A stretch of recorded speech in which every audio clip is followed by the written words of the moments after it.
E a paz do nosso Senhor Jesus estejam conosco, né? Muito bonita a música, né?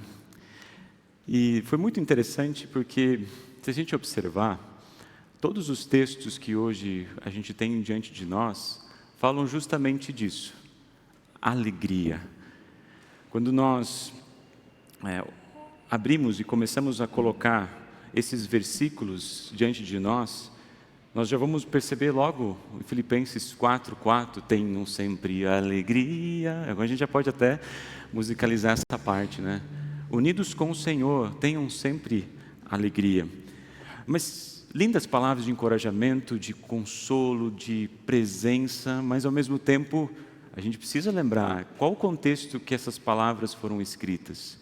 Contexto de prisão. Paulo estava acorrentado, Paulo estava preso, estava vivendo num momento e num lugar difícil, seu corpo estava dolorido, talvez num lugar insalubre, mas o seu coração está livre, está tranquilo, está leve. Ou seja, é uma alegria que contempla o sofrimento, ou que o sofrimento ele está presente. Agora, se a gente for, por exemplo, para o Evangelho de Lucas, é naquele contexto que agora João está preso. Semana passada a gente refletiu um pouco sobre João, e agora no capítulo 7, João já está preso. Ele envia os seus discípulos até Jesus com aquela pergunta: será que esse é o Messias ou a gente deve esperar outro? Jesus faz diante dos discípulos muitos sinais, muitos milagres, e eles voltam cantando. Jesus envia eles de volta para João com uma canção de Isaías nos lábios, que justamente são essas palavras: voltem a João e falem aquilo que vocês viram e ouviram, contem, digam a ele que os cegos veem, os coxos andam, os leprosos são curados, os surdos ouvem, os mortos são ressuscitados, os pobres recebem o Evangelho, e felizes são as pessoas que não duvidam de mim. Tanto Paulo na prisão fala sobre alegria, aqui Jesus enviando os discípulos de volta para João falam de uma alegria, dessa confiança. E agora, Sofonias, que falar desse livro? Que palavras encorajadoras. Agora não é o povo que está alegre, mas Deus está alegre. O Senhor, seu Deus, está com vocês, Ele é poderoso e os salvará. Deus ficará contente com vocês e por causa do seu amor lhes dará nova vida. Ele cantará e se alegrará como se faz num dia de festa. Dia de festa sempre é um dia muito feliz e alegre. É Deus que está alegre. Só que, como eu comentei antes, é um certo desafio ler o livro todo de Sofonias, porque justamente são palavras muito difíceis, num contexto muito difícil de sofrimento, de perseguição, de abandono talvez, de morte. Mas mesmo assim, a gente tem palavras de alegria. E se a gente for no Salmo, o Salmo também, ele aponta para isso no versículo 6, quando ele diz: dá-nos forças novamente, e assim teu povo se alegrará por causa de ti. Todos os textos falam sobre uma alegria, mas que tipo de alegria é essa? Se a gente for observar os textos, começando com o Salmo agora, o que a gente vai perceber? Essa alegria, ela vem por causa de algo que eles receberam. Como a gente confessou nesse momento no culto, essa alegria vem por causa do perdão dos seus pecados, mas de uma forma muito mais específica, pela presença do nosso Senhor. Na semana passada, ouvimos que o segundo domingo de Advento, ele nos leva a viver uma vida de arrependimento, a nos colocar a nossa vida diante do Senhor. Esse arrependimento faz com que a gente venha aqui e receba algo, que é o perdão. E esse perdão preenche o nosso coração de alegria. E eu vou concordar com vocês. Essa alegria, num contexto de sofrimento, não é tão simples assim de a gente entender, de a gente aceitar, ou até de a gente celebrar. É muito difícil e é muito desafiador. Se depender de nós, a gente não tem condições, de forma alguma. Por isso que todos os textos, além de falar dessa alegria no sofrimento, Isso só é possível porque tem um outro aspecto, porque Deus está conosco, o Emanuel, o Deus presente. Se a gente for observar, lá em Sofonias, nós já temos essa voz de Deus dizendo assim, mais do que uma vez, o Senhor Deus está com vocês. Se formos para o Salmo, Deus está pronto para salvar os que o temem, a fim de que a sua presença salvadora fique na nossa terra. Se formos para o Evangelho, Jesus fez diante dos discípulos, enquanto eles estavam lá, muitos daqueles sinais, enviou, olha, agora falem desse testemunho que vocês acabaram de ver, daquilo que vocês viram e ouviram. E de fato, o apóstolo Paulo, naquele contexto, com alegria, tenho sempre alegria, unidos no Senhor, e agora o último versículo, e a paz de Deus, que ninguém consegue entender, guardará o coração e a mente de vocês, porque vocês estão unidos com Cristo Jesus. Alegria e presença. A possibilidade, ou o fato de a gente exercitar ou receber essa alegria, é porque Deus está presente. E aí difere muito num contexto de alegria, onde muitas vezes a gente recebe ou tem por ou momentos ou por situações.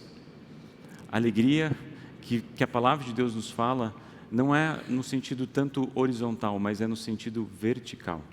É Deus vindo ao nosso encontro, Deus se fazendo presente na nossa vida e Deus cuidando de nós em todos os momentos. É a presença do Senhor que faz com que nosso coração fique alegre. Como congregação Concórdia, como igreja luterana, a gente quer proclamar essa alegria ao coração de vocês. Alegria da presença, alegria do cuidado, alegria de vocês estarem unidos com o Senhor. Isso significa que, se vocês forem para casa agora, vocês estiverem em casa, isso não vai dizer para vocês, ou colocar para vocês que vocês não vão passar no corpo de vocês, na vida de vocês, situações difíceis. Não é essa alegria que o texto nos fala. E interessante que, ao longo da semana, parte do trabalho pastoral é estar ao lado de quem sofre. Não para dizer coisas ou palavras que eles já não conheçam, mas é para lembrar daquilo que eles conhecem, desde o batismo. É lembrar da esperança que eles recebem, que eles têm em Cristo Jesus. É saber que Deus está cuidando deles, que eles não estão sozinhos, mesmo num contexto de dificuldades. O que significa que quando estamos aqui, então, em cada culto, é que a gente pode abrir nossos corações e colocar diante de Deus os seus pedidos de oração, as suas angústias, as suas dores, as suas mágoas, os seus desafios, os seus sonhos, os seus medos, os seus pedidos, o seu coração, a sua vida, alegria e sofrimento, pedidos de gratidão e mensagem de consolo andam juntos na vida do cristão.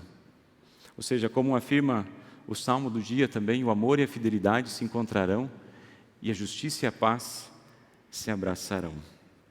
Todos os dias, até o fim dos nossos dias, Jesus prometeu estar com vocês. E é nessa alegria da presença do Senhor, a gente olha para o último versículo agora com novos olhos. E a paz de Deus que ninguém consegue entender, guardará o coração e a mente de vocês que estão unidos com Cristo Jesus.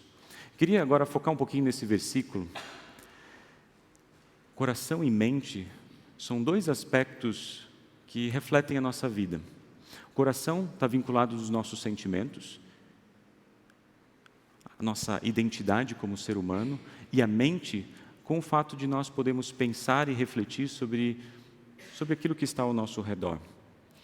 Em ambas as situações, o apóstolo Paulo fala para nós estarmos unidos com o Senhor, com o coração e com a mente. Se a gente olhar para outros textos bíblicos, o que a gente vai perceber é que esses dois termos, eles sempre andam juntos, coração e mente. Por exemplo, lá no Salmo 19, os ensinos do Senhor são certos. Isso fala para a nossa mente. Ele não coloca que os ensinos do Senhor, eles, de uma certa maneira, eles são utilitaristas, eles vêm só para nos ajudar em algum momento. Não, eles são verdadeiros, eles são corretos. Mas eles também alegram o nosso coração. Os ensinamentos são claros, iluminam a nossa mente. Não só aquilo que nós ouvimos, que está na nossa mente, mas também que possa chegar ao nosso coração. Só que às vezes a gente pode vivenciar situações onde nós temos um coração e uma mente fechada para a palavra de Deus. E a gente precisa lembrar daquilo que o profeta Ezequiel nos ensina, através daquilo que o Senhor nos dá. Eu lhes darei um novo coração e uma nova mente. Tirarei deles o coração de pedra, desobediente, e lhes darei um coração humano, obediente. Com um novo coração e uma nova mente, é aquilo que o Senhor nos pede para fazer. Ame o Senhor, seu Deus, com todo o coração e com toda a mente. É isso que Deus coloca, através do apóstolo Paulo, que Ele faz, de uma certa maneira, Ele vem nos cuidar. É dessa maneira que nossa vida é preenchida de alegria. E essa segunda bênção que nós temos, que Deus nos protege o nosso coração e a mente, Ele nos guarda. E quando a gente olha para Filipenses, tem um detalhe que para nós é muito significativo. Primeiro a gente já falou, ele está em prisão, mas ele sabe que Deus está cuidando do seu coração e da sua mente. Talvez o seu corpo esteja sofrendo dores, ou como ele mesmo coloca, espinhos na carne, mas o seu coração e a sua mente estão intactos, estão preservados, estão protegidos, estão guardados.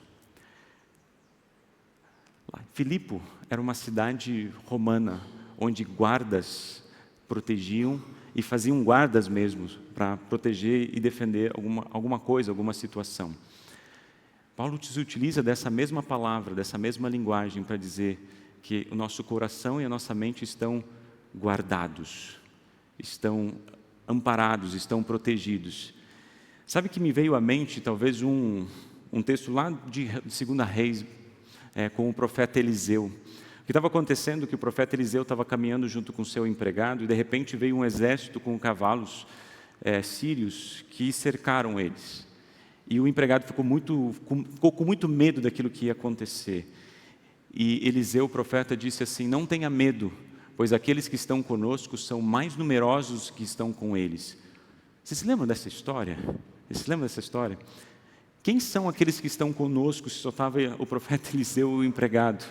Então o profeta orou para que Deus abrisse os olhos do empregado, e quando esse empregado olhou para cima, viu ao redor de Eliseu, o morro estava coberto de cavalos e carros de fogo, ou seja, anjos cuidando e preservando e amparando Eliseu e também esse empregado.